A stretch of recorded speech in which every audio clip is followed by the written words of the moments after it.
নাগরিকত্বের ভিত্তিতে বাংলাদেশি জাতীয়তাবাদ রাষ্ট্রীয় পরিচয়ের একটি গুরুত্বপূর্ণ ভিত্তি বললেন তথ্য ও সম্প্রচার মন্ত্রী।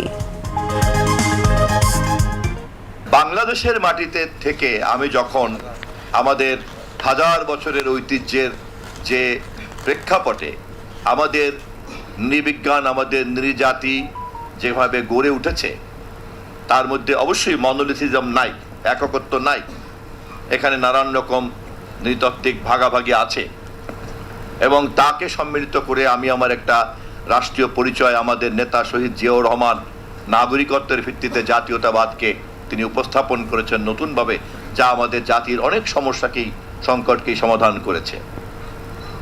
এবং নাগরিকতার ভিত্তিতে এই বাংলাদেশি জাতীয়তাবাদী হচ্ছে আমাদের এই মুহূর্তের পরিচয়।